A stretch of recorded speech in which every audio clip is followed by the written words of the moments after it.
And Shrike here, set to bring you the season finale of the D2 and D3 FloXC show. As we know, the D3 season is over. Nationals was on November 17th. We're after Thanksgiving. D2 Nationals not till December 1st, but guess what? That is this Saturday, so I am here to deliver you not only the season finale of this show, but the D2 podium picks, our picks for the 8 teams, men's and women's squad, 4 on each side. That will finish on the podium in Pittsburgh this weekend. A reminder, you can watch the D2 cross-country championships live on FloTrack this Saturday. So without further ado, let's get to it. We'll start on the women's side. The team we think is going to come in 4th, that's the Grand Valley State women. They were 6th a year ago, but their big addition, and she's proved to be a very valuable one at that, Sarah Berger.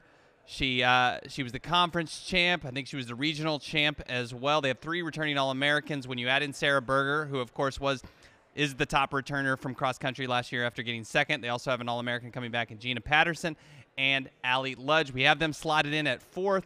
They've been 3rd for a lot of the year, but we have another team that just leapfrogged them, coming off a really, really impressive regional performance. But sticking with Grand Valley State, they're very, very good up front with Berger, Ludge, and Patterson. The issue, though, is their spread. It was 61 seconds at the Midwest Regional.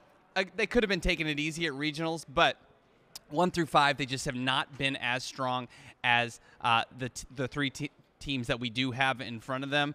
Initially, at the beginning of the year, they were ranked number 1 in our preseason poll. They had 4 All-Americans coming back. One of those All-Americans, Stacey Metzger, has either been injured or just not quite up to her normal levels this year. So they're not as strong as we thought they would be, but they're certainly looking to be a podium team come Saturday. Okay, so we'll move on to our number 3 squad. They were the runners-up last year at Nationals, the U Mary women. This is a very, very interesting squad. They really legitimately have 5 ladies that I believe could be All-Americans on Saturday. They have 4 who have previously been All-Americans, led by Jaden Shute. She was 17th last year. I think she was 2nd on the team last year on that second-place U Mary squad. They also have Ida Narboval, who was 12th in 2016. Kate Fox, who was 29th, I believe, in last season. The big X factor for them is going to be Emily Roberts, who was 5th 2 years in a row when she was running for Southern Indiana in 2015 and 2016. Didn't really look like she was in shape the last couple of years, but all of a sudden she was 2nd at the Central Regional, only a few seconds, 3 seconds behind Jaden Shute. She's looking to be All-American material once again. You add in Bree Erickson, a girl who was 55th last year. They look like they could have 5 in the top 40 on Saturday. Really, really strong podium potential and a really good shot to win the whole thing overall. So keep an eye on those Marauders out of U Mary. All right, moving on to number 2. A team that lost to our defending champs at regionals just by 1 point.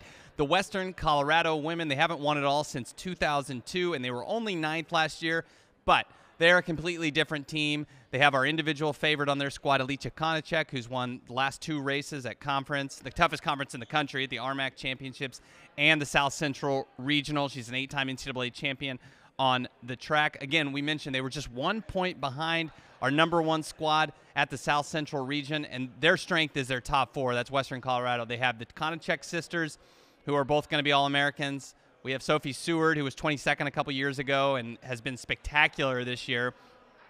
And then they also have a girl who was top 5 in the 10K this last spring, Kennedy Rufner. She's been pretty close all year. Their issue is going to be, can they get to the top with the sizable spread they have? It was 53 seconds at the South Central region. It's been right around that all season long.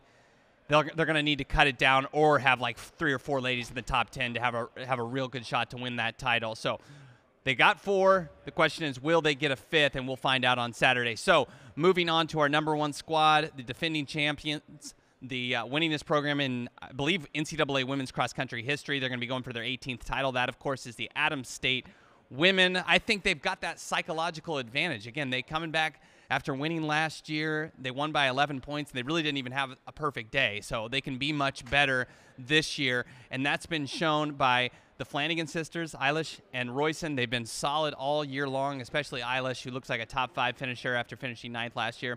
They have a stud freshman in Stephanie Cotter, a transfer from Northern Iowa, Tiffany Christensen, and then 2 girls last year who haven't been running in their top 4, at least of late, Kaylee Bogina and Haley Hunter-Galvin, but they were nearly All-Americans last year. So you add all those people in, they've got 6 people who are really capable of finishing as All-Americans. And the key for them, a 23-second spread, 1 through 5 at the South Central region.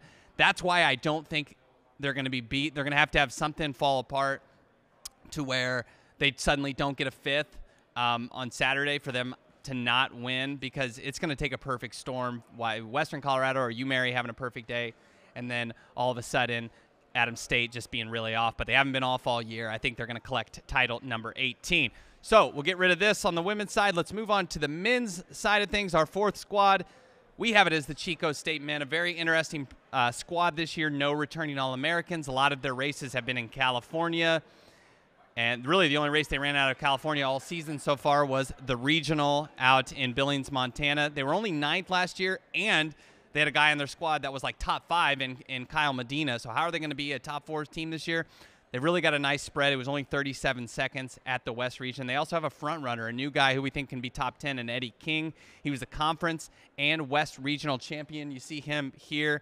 They've just been very, very impressive, and I kind of overlooked them coming into this season, but they actually have a ton of experience. 4 seniors who have been right up there. So they maybe haven't been the All-Americans in the past, but these are experienced guys on the NCAA scene, and they certainly can get it done with a podium finish. Now, they're going to be very, very close with our 5th squad, Western Colorado, who does have a couple All-Americans coming back. So those are the 2 teams, Chico, my current pick, and Western Colorado, who I think are going to be battling out for that 4th and final podium spot. But we'll move on to our 3rd squad, the runners-up last year, Grand Valley State, and their big weapon, well, it's 2 weapons, really. It's Zach Panning and Enel Wadamekal.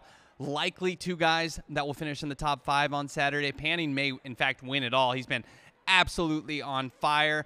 He's finished no worse than 2nd at any race this year, and it was only 2nd at the Midwest Regional because he was taking it easy.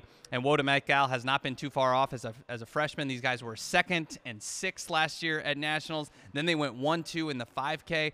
So Grand Valley State, we know their history. They've been up in the podium, I believe, every year since 2013. With those 2 guys, those top 5 guys up front, they're not going to fall out of the top 4. The question for them is going to be their 3 to 5 scorers. I believe they've had 2 true freshmen, or at least redshirt freshmen, in their top 5 as of late. So without that experience, I don't see them leapfrogging our 2 squads ahead of them. But Grand Valley State, no doubt, they're going to be on the podium, and it's going to be all in part or all due to the efforts of Zach Panning and Enel Wadamekal, 2 studs in Division II. All right, so we'll move on to the number 2 squad. Yes, I have the 2-time defending champions Adams State men coming in at number 2. Now, some of you people may be like, what? How does Adams State? They've won 8 of the last 10 D2 titles. They've won 13 overall or something crazy like that. How are they coming in number 2? Well, I have some question marks about Cale Adams, who was 3rd last year, and Joshua Joseph, who was 9th last year. Starting with Cale Adams, it's just been an up-and-down season for him, and in the most recent effort, he DNF'd at the South Central region. I've heard rumors that he was sick, so maybe he's feeling better. But even when he's been fine, he just hasn't quite been on this year. So I don't think he's going to be a top 10 guy this year. And the same goes for Joseph. He was only 21st at the South Central region, almost a minute and a half slower than race winner Grant Colligan of Colorado School of Mines. Listen, I know Adams State's going to be up there. They have Sidney Gitabude. They've got 2 stud freshmen in Isaiah Rodarte, Miguel Villar, and they're going to be fantastic, I'm sure, and they'll finish absolutely no worse than 2nd. But with the question marks around Cale Adams and Joshua Joseph, I just don't feel comfortable putting them in that 1st spot. I know their history. They always perform at nationals, so it was a tough decision for me. But right now, Adams State coming in at number 2. And, of course, where does that leave our number 1 team? It's the Colorado School of Mines. They were 3rd in 2017. They returned 4 All-Americans. They ran really well last year. I believe they only scored like 85 points, but that just on a really, really good day last year for Adams State and Grand Valley State, that wasn't enough to crack the top 2. But this year, led by Grant Colligan, who has kind of risen to a level of an individual title contender. He's gone 2 for 2 this season. I think they're in position to take just their 2nd title, their 1st since 2015. They scored just 19 points at pre-nats. I know that pre-nats wasn't very competitive, but you did have a couple top 10 level squads that were in position there, and Colorado School of Mines really, really crushed everyone there with just 19 points. The thing that's been interesting about the Ore Diggers is they basically raced their varsity guys just twice at pre-nats and at regionals. They skipped conference altogether for their top guys like Colligan, Josh Hoskinson, Logan Ramlett, and Ricardo Ocampo. So those guys should be really, really rested. Whether that will pay off or not, we'll find out on race day. But I like the fact that they've seen the course. I like the fact that this is a team that races a little bit better in sloppy conditions. It's supposed to rain on Saturday in Pittsburgh.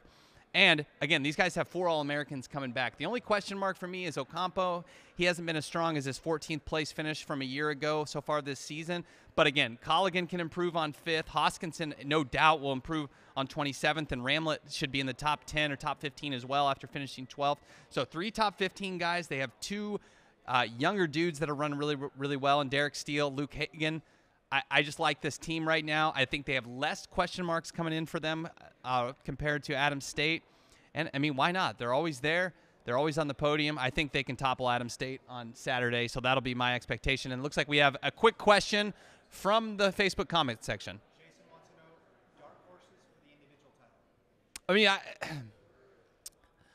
for me on the men's side, Leaky Kipkazgai is a great pick. So the 3 guys I've kind of circled out as favorites on for the men's race is going to be Sidney Getabude, of course, Zach Panning, who was second a year ago, and then Grant Colligan of Colorado School of Mines. So those are kind of my 3 favorites. The guy that I think is a dark horse is Leaky Kipkazgai, top 15 all 3 years. I think he was 8th last year. Doesn't quite get the respect or the kind of hasn't been up in the top 5, top 3 discussions as Getabude and Panning and Colligan. But Kipkazgai is a guy to watch. On the women's side, I'd say Leah Hanley. She was 14th last year. She was 2nd, I believe, in the 10K outdoors. She hasn't been, like I said, hasn't been in that top 10 yet. But Leah Hanley of Mount Olive is somebody to watch out for. She's been an All-American her first 2 years, and I think she can get it done with a really good day on Saturday. All right. So that'll do it.